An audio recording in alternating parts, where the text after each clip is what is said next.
June 7th, 2025 is the date. Welcome back, everyone, to another episode of the Figure Four Podcast. My name is Doug. It's been a little while. It's been slow in the world of pro wrestling the last couple of months, but we have a few things we want to talk about. Donnie and I discuss Money in the Bank, Vince McMahon, and the recent WWE releases. It's going to be a great show. Hope you guys enjoy it. Let's get right to it. I want to start with the releases, and there's a lot of heat. I don't want to say a WWE because I think in the long run it has to do with TKO a lot. So there were releases on the NXT side, there were releases on the main roster. I'm just going to touch on the main roster. R-Truth, Braun Strowman, and Carlito have been released. There's a lot of heat on WWE/TKO about Truth. Now, I get it.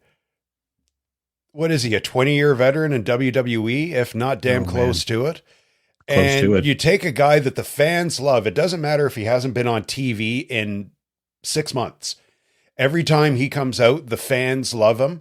The viewership goes up, and I loved him. He's entertaining as hell. You could put him in anything after 6 months, and he can sell the shit out of it. Why do you think, I mean, his contract could not have been that big. And I'm sure if we dug it up, his contract was not that big. Or if it was up, I didn't hear if it was up and they just weren't going to renew it. I just heard he was released. Why in the name of God? Now, Carlito and Braun Strowman, I kind of get it. I guarantee you that Braun Strowman, when he came back, had a fairly good sized contract, because he was a big name before he was released the first time. Carlito, meh. I don't think his contract was very big. He didn't do anything but play video games and eat an apple and just do goofy shit with the Judgment Day. But R-Truth, why in the name of God would you get over? Because I guarantee you he's still selling merch. At the very least, a little bit. He's selling more merch than Carlito was. You know, so I don't know. What out of those three guys, Truth, Strowman, and Carlito, would you have gotten rid of Truth? Absolutely not. Now, apparently, this is according to Jonathan Coachman on social media. Truth's contract was coming up, and they offered him apparently a deal that was significant less than what he was making.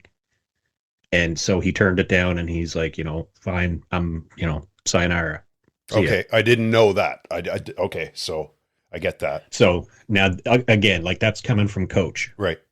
Whether it's true, whether it's not, we don't know. We're not in the locker room. But just like looking at the outpouring of support from the rest of the roster, man, like he was like the ultimate locker room guy. Oh yeah, everyone liked him. I don't think there was one person on that roster had something bad to say about Truth. Oh, I don't understand that release. I didn't understand. Strowman, apparently now he's been, it's either his leg, he's been like half paralyzed, and you can kind of see it. He's been nursing some injuries. Maybe that they didn't have anything for him, and he's just going to take some time off to heal up, and maybe he comes back. I don't know. That's another Wyatt Six situation. I don't think they knew what to do with him. They didn't know what to do with him when they brought him back. And they still didn't. They kind of put him in a jabroni role. Yeah.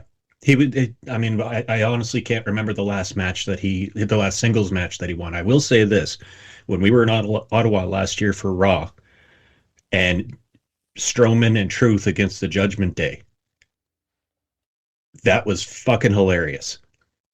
Like, we second row from ringside, and Strowman and Truth, they lock arms, and all you hear is Big Braun just yelling out, "Hold on!" And they start running around the ring, just taking people out. JD McDonough jumped the barrier into like the timekeepers area because he didn't want to get flattened. But like, just to see those two operate, man, that was one of the highlights of the night. Yeah. Carlito, in all honesty, like, I mean, we saw him wrestle in Montague. Was it last summer or the summer before? He was on the independent scene. Yeah. And I mean, he still had some good moves, but when they brought him back, I'm like, okay, what direction did they go in with him? Yeah, they And had no direction for him. they had nothing. He was basically a lackey for the Judgment Day. Pretty much. Like you're paying him X amount of dollars, like you said, to eat an apple and play Xbox Yeah. or PlayStation, whatever the hell it was, whatever console. And the odd time you'd see him get involved with the Judgment Day in the ring on a run in, I mean, maybe he was doing some shit in house shows. I mean, who knows? We don't know, but for mainstream television, he wasn't doing much. no. So I understand there's been a lot of talk about TKO, like wanting to save money. I'm going to touch on something in a minute. What I did think was cool, and I don't know how it got leaked, but when John Cena found out about the R-Truth situation, it was his idea to put him and R-Truth together on Saturday night's main event, trying one last ditch effort to show, listen, this guy can still go. This guy is still a value to the company, but TKO didn't see it that way, I guess. But I thought that was really cool for John Cena to kind of like, you know what, Truth, let me see what I can do. I don't have the pull that I used to, but let me try something. Well, Jesus, I mean, another thing too, like from the WWE standpoint, like once you hit a certain age, and Truth has got to be early 50s now. Oh, he's 50 for sure. He's got to be, but the dude doesn't age. Like, and he still smokes like a champion. Like, yep. Like if they're looking at going in a direction of younger talent, okay, I can kind of understand that. But at the same time, like you've got someone who is outselling even Roman Reigns in terms of merchandise. Like that Ron Cena t-shirt that he wore whenever he came out on Saturday night's main event. Yeah. That thing was sold out just like that. That was cool. But you got to remember too, he's not doing that every night. No. You know, but I guarantee you they made money off of that t-shirt. 100%. Tara went on the WWE shop to buy one and unavailable. Yeah. Sold out. Now, what about, before we came on here, you had mentioned, and I didn't know, I had heard rumblings about Miz. You said his contract is coming up, which I didn't know. From what I was reading, his contract is coming up in July. And after finding out about all the Truth stuff, now this may just be a coincidence. I don't know. We're not in the locker room. We're not privy to this. He has removed pretty much most of anything WWE from his social media accounts. I haven't checked. That's what I've heard. He was not happy with Truth getting released. No, of course not. I'm sure he wasn't. Yeah, because I mean, well, him and Truth have both been there for about the same time. I mean, give or take a year or two, maybe. Yep. But I think another reason that he wasn't happy is because maybe he saw the writing on the wall if his contract is coming up. But again, there's another guy they're not doing anything with. And I think that's why they basically, I mean, this Carmelo Hayes and him is pretty much done. Yeah, basically. And maybe this is why. Maybe he knows once that contract is up, he's not coming back. Another fella that, now this is the rumor. I haven't looked into it. I just saw it on social media. Karrion Kross's contract is up after Money in the Bank. So there's rumor that he has said, and I haven't heard anything else. I haven't seen anything else, but again, I haven't dug into it because I don't like digging into dirt sheets. I like to be surprised that he's just letting his contract run out. Now, I've heard the same thing. I don't know if that means that if they offer him a new contract, he's going to take it or he's not going to take it and maybe go somewhere else. But the guy has potential. Like I don't know why they don't do more. All right. His faction folded. That's fine.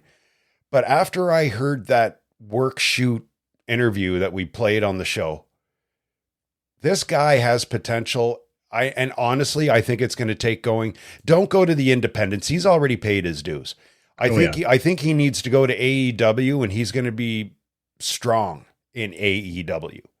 I don't know if Truth goes to AEW. I don't know if Carlito goes to AEW. I just don't see them as a fit, but Karrion Kross, I definitely could see going to AEW in a heartbeat. And I think he'd get over pretty well. we've talked about him a couple of times on the show now. And like even when he was still with like um his faction, and it was like it was almost like they were trying to force an angle with Yes. him. Yeah. And I'm just like I kept on thinking to myself, like you said, he's got potential coming out his fucking arse. Just put him in the right situation. That's right. Put him in the right angle. Never mind all this shit that he's doing backstage where he's like harassing Sami Zayn and trying to talk into his ear and get in his ear and be that earworm. Never mind that. Put him in an actual angle in a proper storyline and let him go with it. And that's the problem, because he said in that work shoot, they would ask him for ideas, and him and his chick would give ideas. Oh, no, we just want good ideas. Those are too good.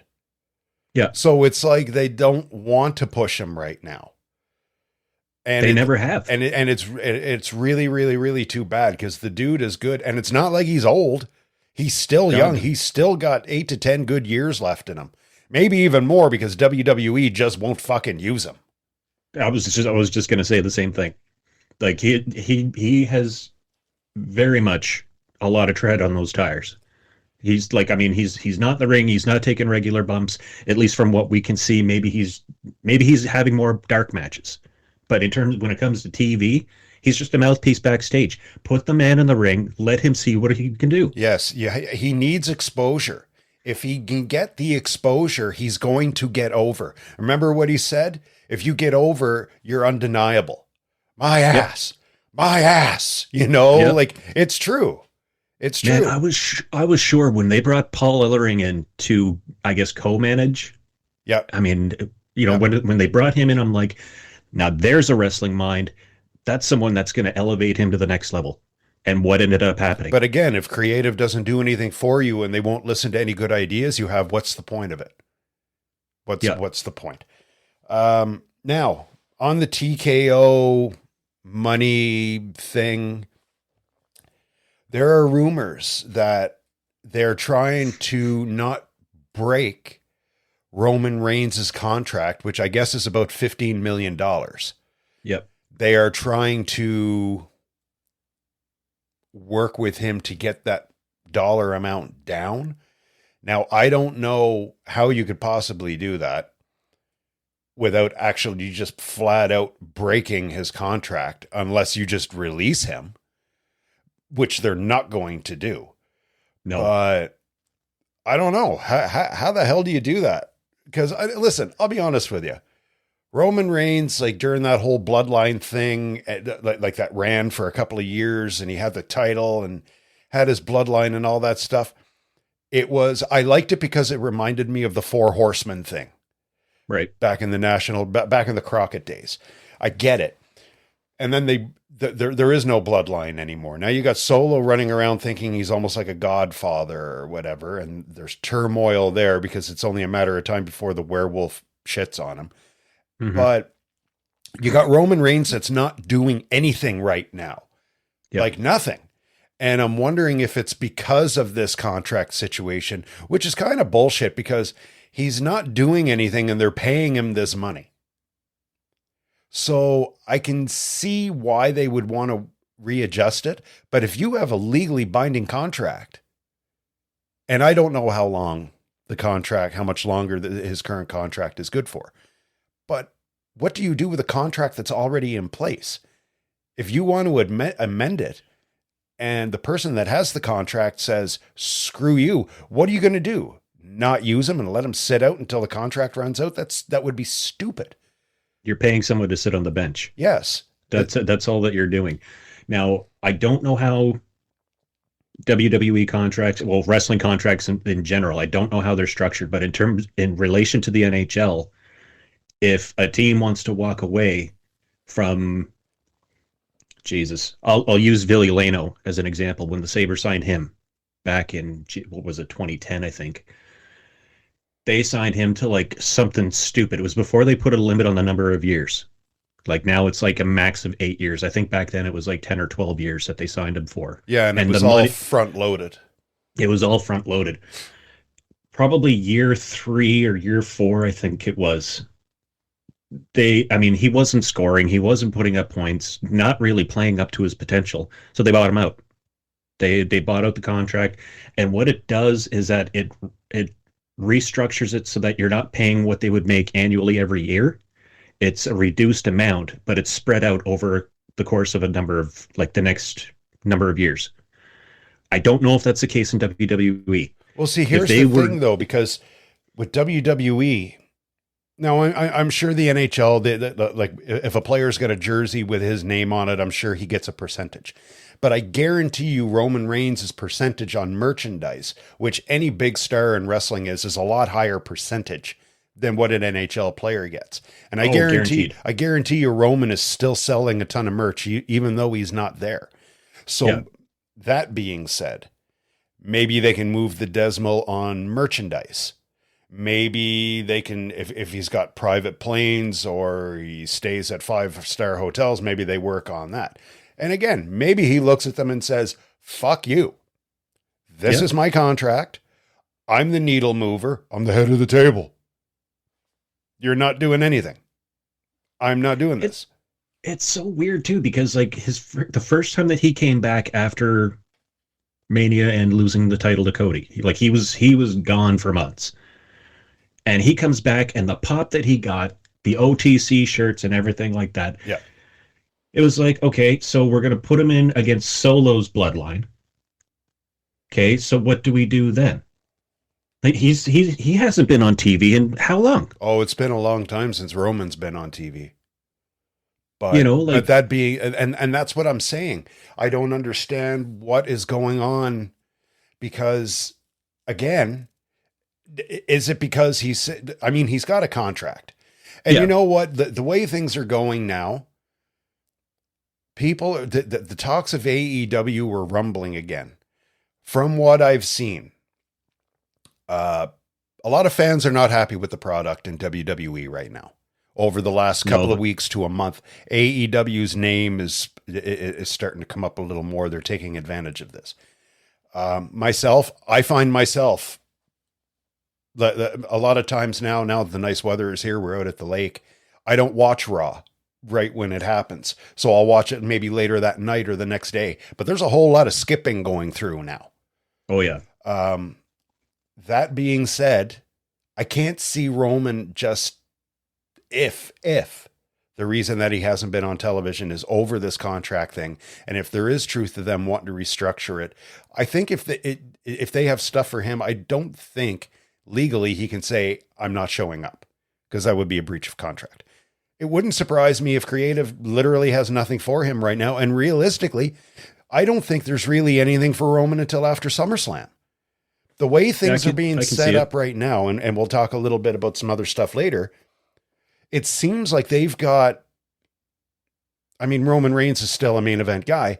A lot of the main event stuff looks like it's pretty well set for the next month or two, at least into SummerSlam. There isn't really anything for Roman right now. You don't want to put him battling with Solo again. You already took care of that. That's done and over with. The Cody thing, that's done and over with. Cody thing is done and over with. So what do you really have for Roman Reigns right now? You can't put him anywhere. Seth Rollins is already going after Jey Uso for the world. He wants the World Heavyweight Championship, but which, by the way, I say by SummerSlam, you're going to have your side plates for your belt. I hope so, man. It's you can't put him. Randy Orton, I don't know what's going on with Randy Orton. John Cena is already in a battle. John Cena is not losing that championship anytime soon. No. So what do you do with Roman? There's no more main event guys. He's not going to, you can't, there's no one to put him with. You could take him and throw him in a battle royal just for the sake of throwing him in a battle royal. But what does that do to his stock? What does it do to his character? Diminishes it. So at this point, to put him in a battle royal, he's a filler. That's 100%. And that's why I'm saying realistically, there's nothing for him for the next few months. No, there's no quote, because I wouldn't consider Roman a heel anymore. The fans love him. So there's no heels, top-notch heels to put him with. unless you want to throw him in a couple of tag matches or something. Oh my God, Cody's getting the crap kicked out of him, or something like that. Or Jey Uso's getting the shit kicked out of him, and Roman comes back to help his cousin, and you throw him in a couple of tag team matches. That's about all you can do with Roman Reigns at this point. So I don't know. It'll be interesting to see what's going to happen over the next few months, because like I said, I don't see him coming back anytime soon. Now the Vince McMahon trial, there was an update last week, was it? Week before? About 2 weeks, 3 weeks. So John Laurinaitis is proving that he's the little fucking weasel that I've always said he is. If you've listened to any other show, I've never had anything good to say about John Laurinaitis. And the Funk Man has thrown Vince McMahon under the bus. So he's basically going to give them anything they want to hear as long as his name is taken off the lawsuit. Yeah, he's been dropped from it. And he's dropped. So he is going to sing like a canary, even though he still had his dick in that. Yep. And like you said, we've talked about this before, man. He is protecting his own hide. He's going to do whatever he can to make sure that his name, I mean, it's not going to be squeaky clean. He's been involved. Everyone knows that he's been everyone involved. knows, yeah. But he's going to do his best to get that stain off of his name. And if it means, like you said, singing like a canary and giving the courts whatever they want, and even if he has to fabricate shit, I wouldn't put it past him. The guy's as fucking greasy as they come. Yeah, he's a weasel, and anyway, that's all I'm going to say about that. That's about the only update that there has been on the Vince McMahon trial. Speaking of Vince McMahon, did you get that file that I sent you on Instagram or on Messenger? It is a business filing number. Yes. That Vince McMahon has applied for. And I can't really make out what it is, but the name of the business entity is 14th. It looks like 14th and I Management. The address is the 14th and I Holdings in Stamford, Connecticut. Is this Vince McMahon trying to start a new wrestling company? There have been rumblings, I want to say going back to like just months after he ended up selling to TKO.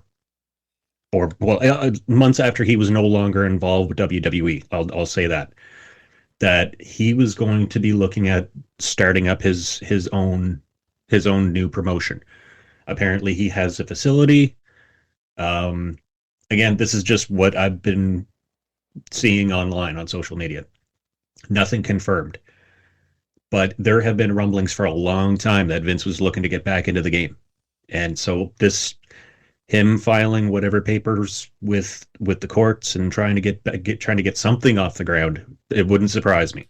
Now, are we looking at the World Bodybuilding Federation again, like he had way back in the day that ended up failing? The XFL.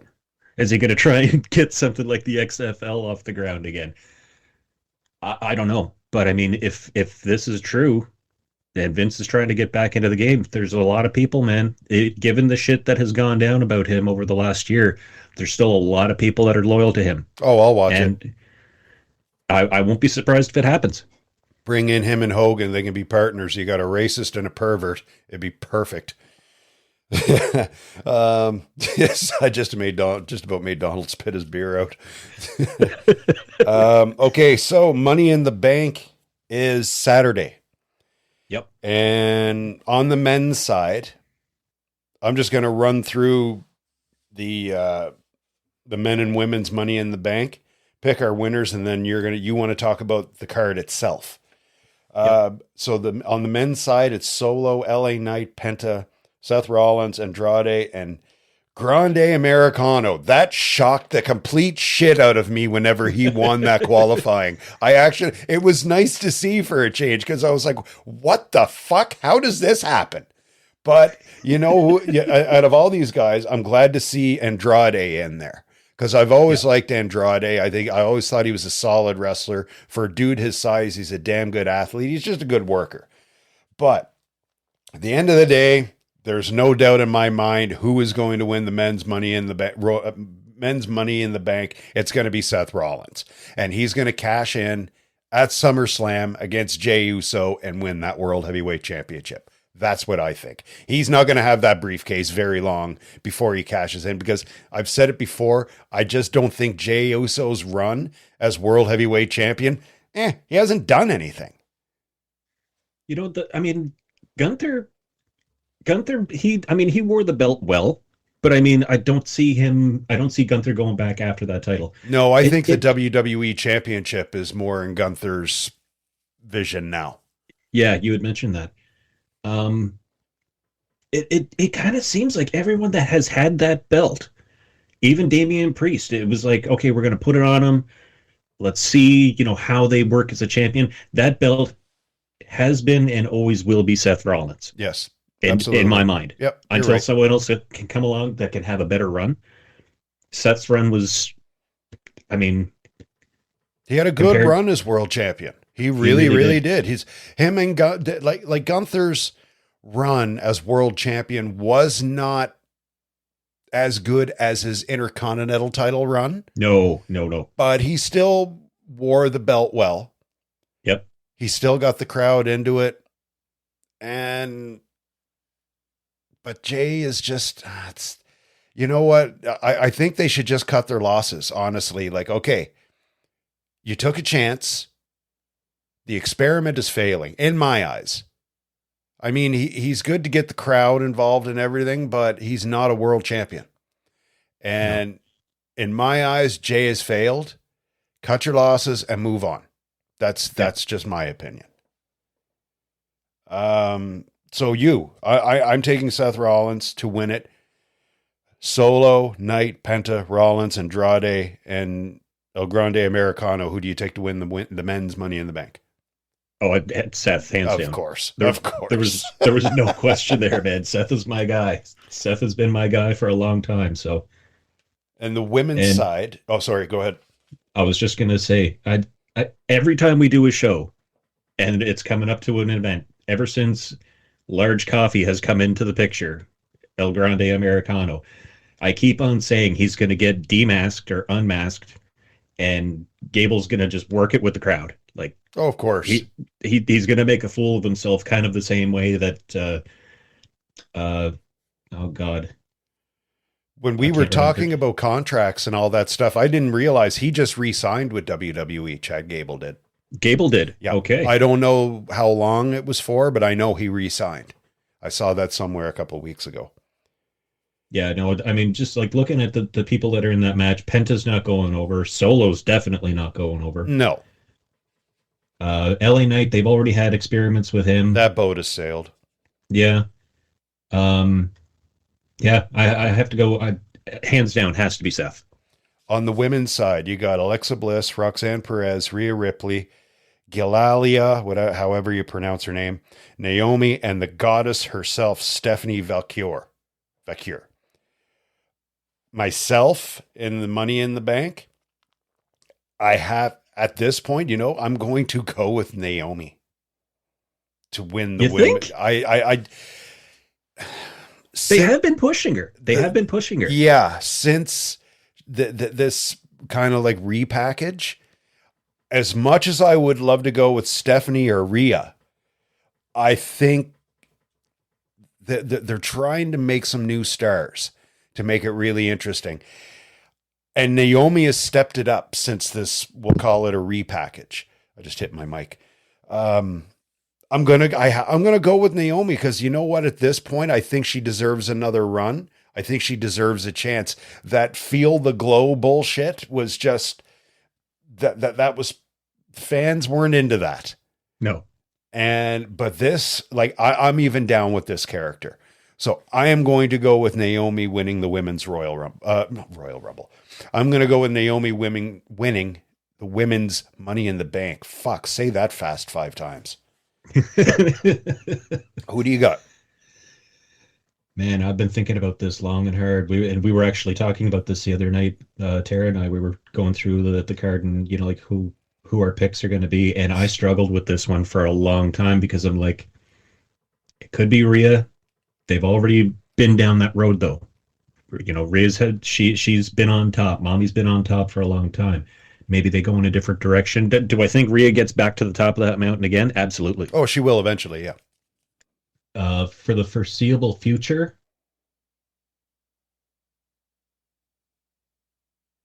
you're going to roll your eyes at me whenever I say this, only because I think she's due for another run. Alexa Bliss. It wouldn't surprise me. I mean, she's still got that attraction power. She's nowhere near hot as she used to be. But, I mean, I still wouldn't say no. But she's still got the draw power. So, yeah, it wouldn't surprise me. She, I think, is kind of my dark horse. I think she's one that just, it's like she's there. Oh, it's Alexa Bliss. It's Alexa Bliss. That's what it comes down to. It's Alexa Bliss. But yeah, would I be surprised if she won it? No, absolutely not. The only thing, the only participant in here that would surprise me, if she won it, would be Roxanne Perez, because, well, what happens? I mean, she's not in the Judgment Day, but she's kind of in the Judgment Day, but she's not in the Judgment Day, and that's just going to piss off Liv Morgan even more. I don't know. But if Roxanne won it, that would kind of surprise me, because I don't think anybody expects her to win it. I myself personally speaking, but yeah, I'm going to stick with Naomi, and you're going with Alexa Bliss. Yep. So you wanted to bring up the card. There were some other matches you wanted to talk about. Yeah.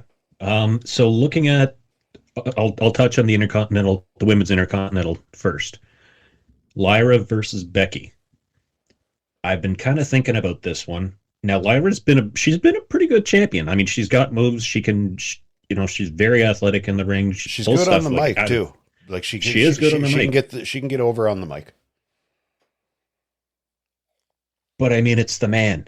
Like I'm in that match. I'm going with Becky because it's a title she's never held before. I mean, Lyra's the first Intercontinental Women's Champion, but I think they're going to go in a different direction with Becky now that she's heel. She's turned heel. I think Lyra's had a pretty good run as the Women's Intercontinental Champion, but I think Becky gets over in this match. She is. I think so too. And I honestly don't think it's fair, because I don't think Lyra's had the title long enough. Yeah.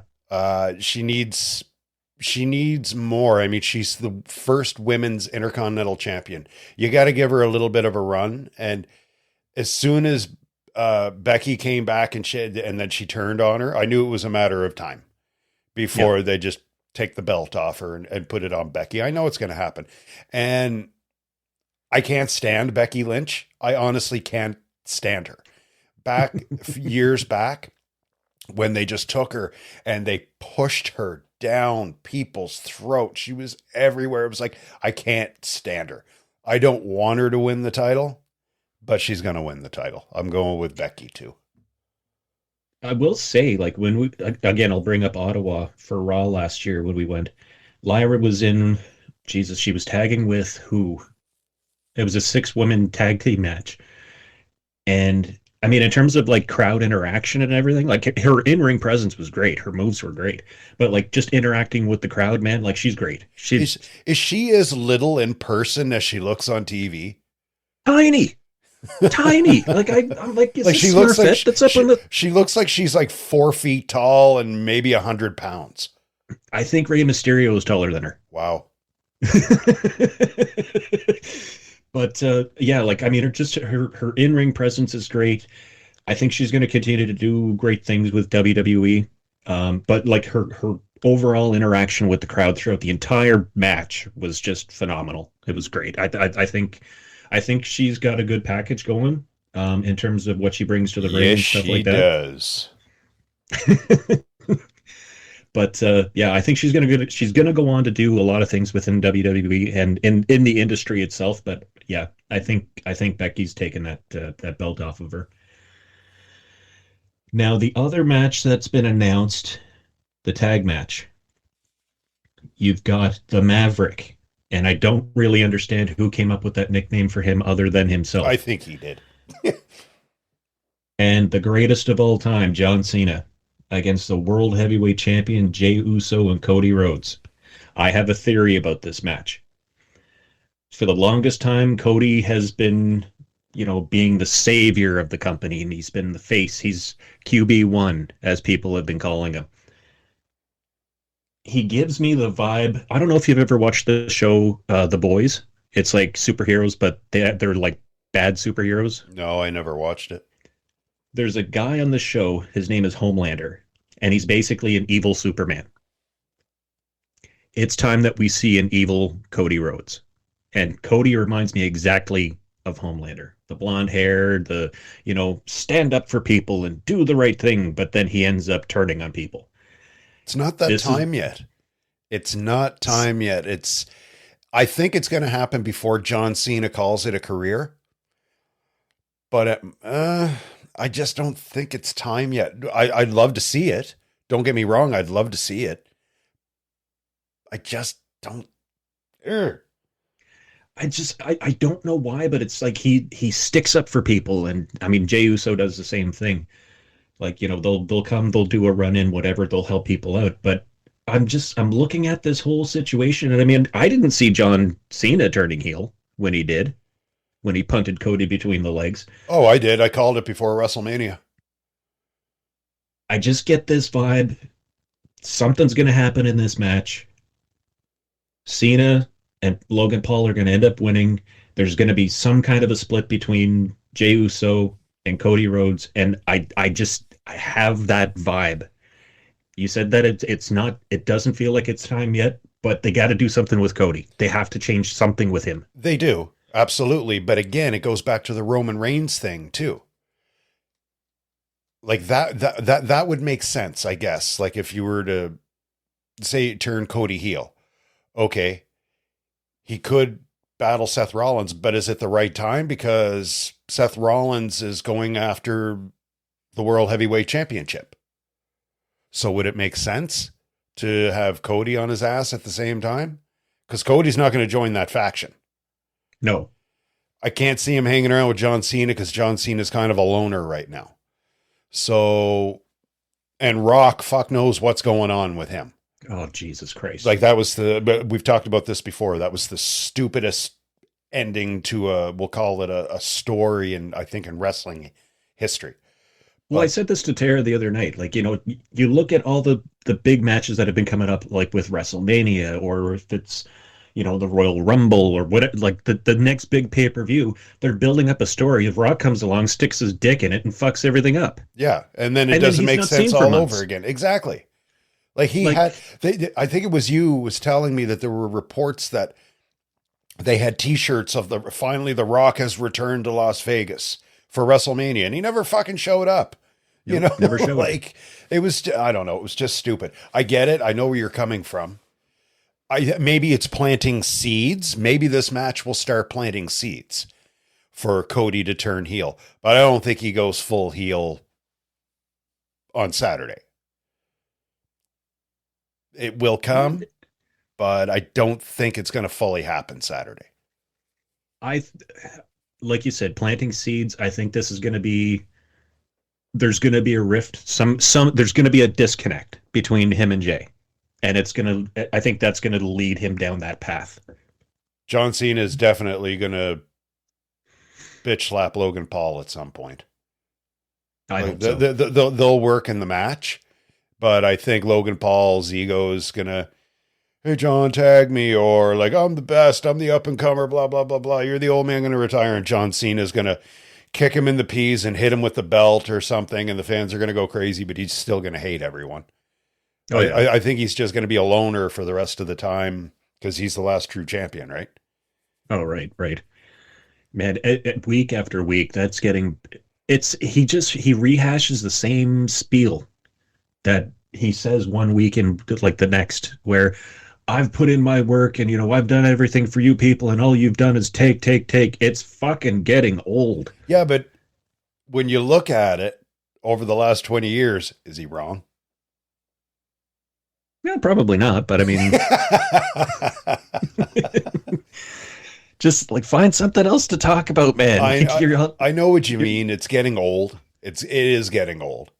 Like, Jesus Christ, John, like, find new material. Find new material. We already know it's a toxic relationship and you broke up with everyone. This is June. We've been listening to this since WrestleMania, since the day after WrestleMania. So it's coming on 2 months of the same bullshit. Yeah.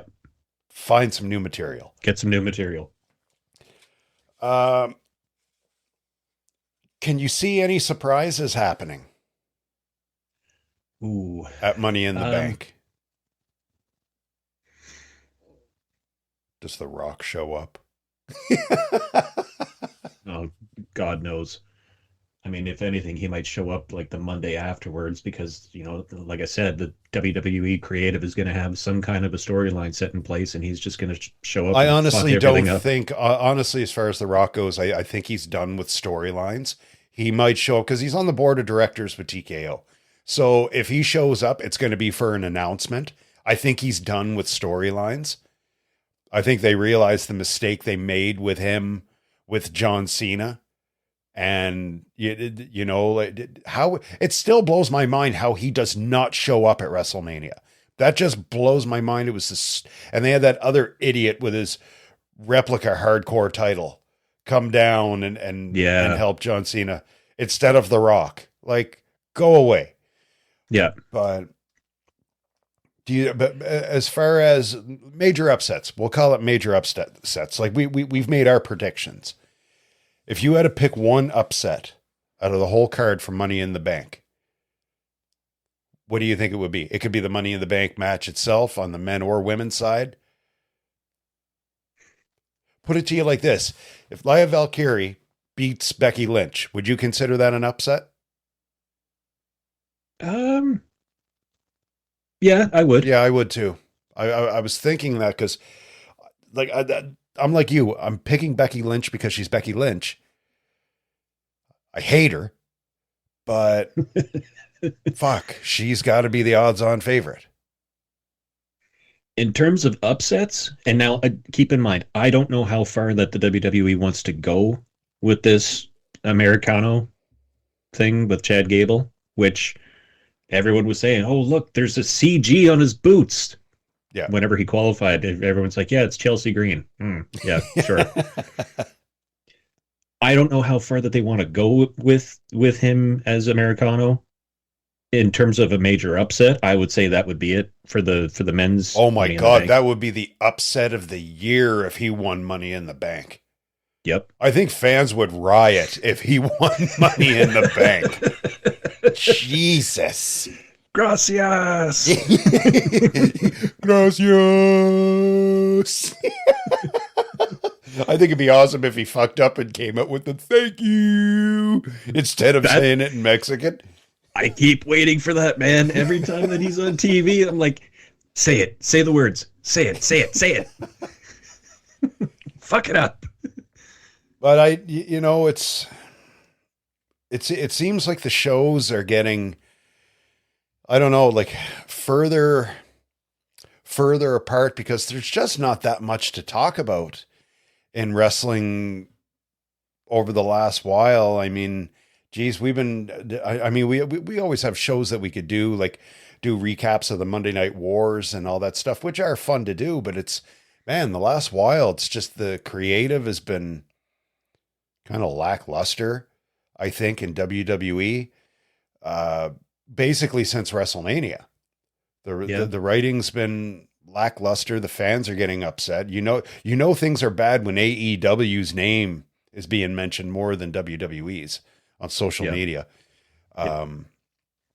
It seems like the shows are getting, because I love talking about current events. I mean, it's always great to go back and reminisce and do watch-alongs like we did and all that stuff. But it's you want news, you want news stuff, and just man, it's been bad. I think I almost have to start watching AEW again so we have more to talk about. I haven't watched AEW in a very long time, but according to Jerry, it's been pretty good. Like their pay-per-views, their next one coming up is supposed to be off the charts. Yeah, but it's been a long time, man. The last time that I watched AEW, Darby was still tagging with Sting. Oh God, that was a long time ago. Darby has since taken time off to go scale Mount Everest. Yeah, I saw that. And Sting has retired. Sting's got a big old gray beard now. Yeah, he does. There was fans at a meet and greet or something, and he still had the face paint on and everything, but I was like, holy shit, look at the white beard he's got. I couldn't fucking believe it. Looking like Santa Claus, man. But yeah, I'm really hoping that Saturday I'm hoping Money in the Bank is going to really be good, because WWE they need a shot in the arm. They need something positive. And I'm really, really hoping that, like I said, I want Seth Rollins to win this men's match just so you can get the side plates for that belt, man, because it's only a matter of time. Jey Uso's reign is over. Seth Rollins is going to win Money in the Bank, and he's not going to have that thing for a year. He's going to cash it in by SummerSlam. I guarantee it. And that is it, guys. That is the show. We hope you guys enjoyed this. We had a lot of fun bringing it to you. Until next time, my name is Doug, and I am out.